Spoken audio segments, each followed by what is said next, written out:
Ladies and gentlemen, welcome to Shadowverse Worlds Beyond. Today we're going to be demoing just a little bit of the actual gameplay, and then I'm going to talk about my overall first impression of the game. There are, of course, some concerns I'm going to address.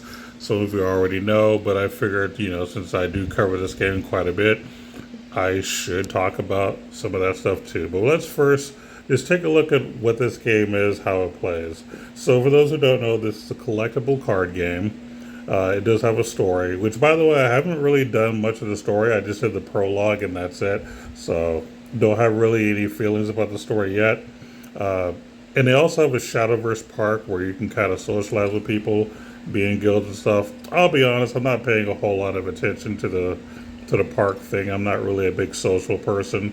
I'm just here to play the card game. But anyway, so we're going to just do the easiest fight, just to kind of give you a quick tour of this game, just so you can see how it plays in general. The deck that I'm playing is a little something I'm working on right now. It's just a artifact portal build where you're basically fusing a lot of artifacts to assemble a big mecha, which I think is kind of fun. I'm missing a few gold cards, but other than that, the deck is mostly done. So we'll see what happens here. This shouldn't take long because this is an easy tutorial, like practice match. So it shouldn't be long and complicated. As you can see, my opponent's only starting at 10 notes instead of 20, so that's how you know it's supposed to be like an easy match. But just like the old game, you play your followers, you got some spells you can do. Typically, you're getting your opponent from like 20 to 0. It's a little bit different in this case. Alright, we'll do that. A few things that are different. Each player will have 2 evolution crystals and 2 super evolutions. Super evolutions give you +3 to your stats. Whenever they attack something, they don't take any damage. They can't be destroyed by effects, stuff like that. Let's see.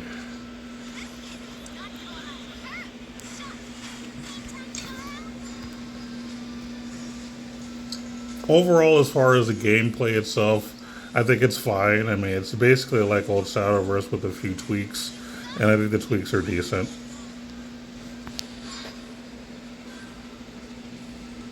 Oh, also, if you started second, you get to add an additional play point if you want to, which is kind of cool. You can do it once within the first few turns and another time during like a certain threshold, but I don't remember the specifics. Let's see. I'm going to.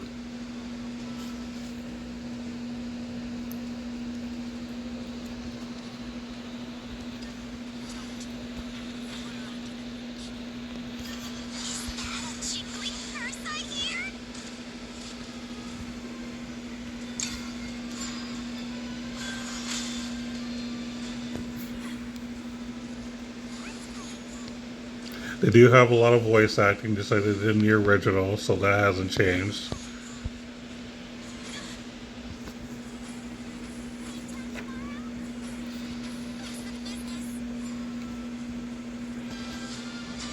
Alright, so now I gotta do some fusing here because I'm gonna do some neat stuff.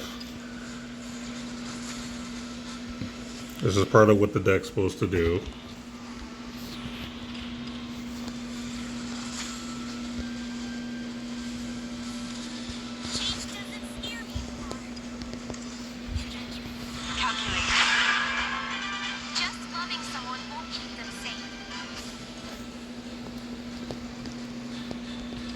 Like I said, this deck is just supposed to do a certain number of fusions in certain ways. I'm not going to try to explain it because it would be kind of complicated, especially for newer people. Just understand that I know what I'm doing, and that's all that matters.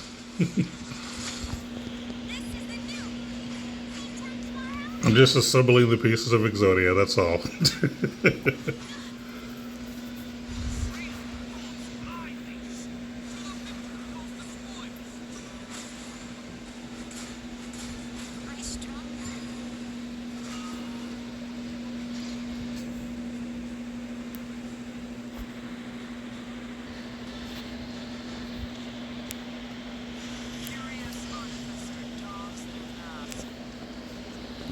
I need to double check and make sure I'm getting the right thing.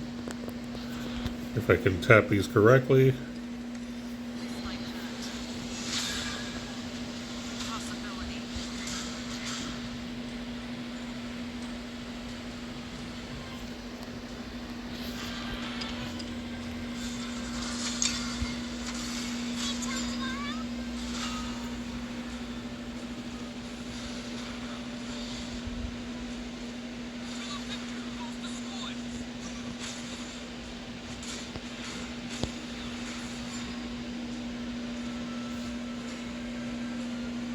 So we're on turn 7. Let's see. Guess we can start doing some damage here. Let's see, we have Y, B, so we see A. Okay.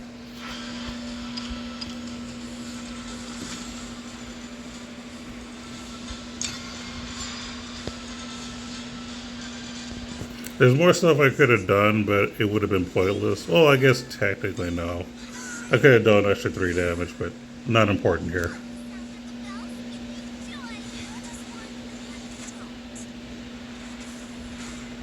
And again, this fight's not hard at all. Alright, so we're going to copy... Actually, hold on. Before I do that, let me make sure I get the right one.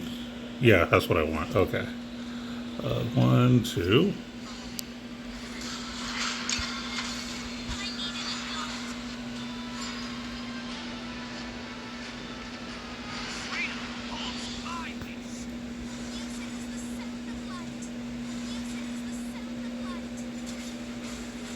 Yeah. Oh, this should be fun. Now we're going to win. So I got that extra play point that I mentioned earlier. So right now I'm at 9. This will put me at 10. And I'm going to go ahead and just win now. Let's see if I can find the right... There it is. This card. Fuse into this. There we go. And we get to summon the big mech.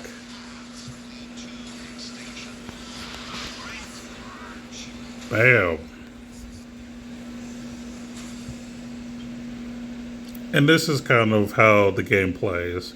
Now, I shared it as Super Evolution just to show you what it looks like, but not a big deal. I mean, the whole point was just to kind of show you guys what the actual game looks like. So, obviously, the screen looks a little bit different than the original, and, you know, no big deal. So, as I mentioned earlier, there is a park thing. You can go to your guild lounge, you can go to the main lobby, or you can go to your own room where you can do some decorating.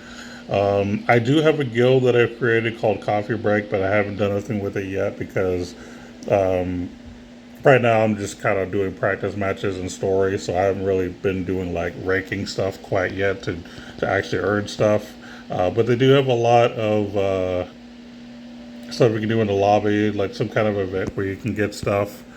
So, you know, enjoy that at your leisure if you're into that stuff. I'm just here for the card gaming for the most part and the story. Let's go ahead and just talk about, like, the real issues that I'm sure a lot of people who played original Shadowverse understand. So, when you're getting cards, or buying packs, basically, the economy is a bit different than what it used to be. So if you look at the costs where for the gold the currency is, it used to be 100 of that currency to get a pack. Now it's 500. So obviously the fact that everything costs 5 times more to get stuff is a little concerning to a lot of people.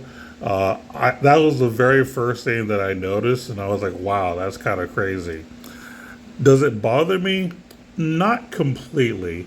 Now, anyone who saw my review on the original Shadowverse will know that original Shadowverse was extremely free-to-play friendly, to the point to where I kind of felt guilty that I never really had to really spend money to get packs and stuff like that. This is kind of their way of forcing some people who have a little bit of money to spend. Since it's not as free-to-play friendly as it used to be, let's say you really want to get some of these cards, you know, you're going to be paying a little bit of cash to get a little bit extra. unless you're extremely patient, like me. Like I'm not gonna spend money buying packs. I don't do that. If I do spend money, it'll be on a battle pass if I ever find it.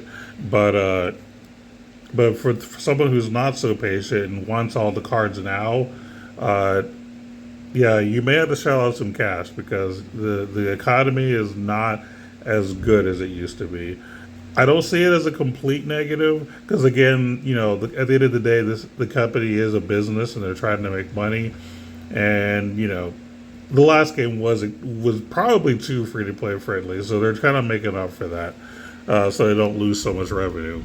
Uh, Personally, I would say that I would have been more fine with it being like maybe 3K. I'm not 3K, sorry, 300 of those, currencies per pool. I think that would have been a little more fair. I do think the 500 is quite a bit much, but I get what they're doing. I get it. And I'm not super upset about it. It just means it'll take me longer to build my decks. Is all it really means. Uh, Here's the thing let me talk about the second thing. So, if you've watched some of my recent Shadowverse content, I've also addressed the concern I had over the vials. So, when you go to cards and you want to try to create cards, so unfortunately, you can no longer just get rid of all the cards you don't want. You have to have at least 3 of a card in order to start actually getting rid of extras. So, if there's a certain class you don't want to play, tough. You're stuck with those cards unless you get extras. I don't like it. I've complained about it since before this launched, and I still don't like it. However, the thing that I did not notice is that the amount of vials you get for liquidating certain rarities is different than what it used to be. I don't have all the numbers, but I know that Ignatius made a video discussing this, which is how I found out to begin with. That I didn't even know, but apparently they changed the amount that costs for certain rarities and and what you'll get back for certain rarities. I think the legends are still the same, but I think it's like the gold and the silvers are a little bit off, and I'm sure that just makes this whole situation a bit worse. So even though I'm not really super upset about the whole like packs costing a lot, I am a bit upset that they changed the vials because it's bad enough that they don't let you vial the extra cards. On top of that, they changed the values of the vials. That's a problem. That I think is more of a crime than the cost of the packs themselves. So I think that what would have been a better balance overall would be to let the vial situation stay how OG Shadowverse was, but still increase the cost of the packs. I think that would have been fine. I think this took it a bit way too far. And that's where my main complaint is with the game. But other than that, like I said, what little I've done with the prologue story seems okay. They still got the voice acting, which I appreciate. So I'm not complaining about that. I still like the card game itself. It is fun to kind of just, see new cards, read what they do some testing, build your own deck, stuff like that. Like I'm having a lot of fun with all that. And of course, it's nice that you get to play solo and practice against the computer if you want to test out some of your builds and stuff before just jumping in the rank. I think that's cool too. Like I said, the only real issue I have is the vial situation. That's pretty much it. Otherwise, so far the game's been great. So that's going to be it for today. Just wanted to throw out my thoughts before I forget. And until next time, have fun, y'all.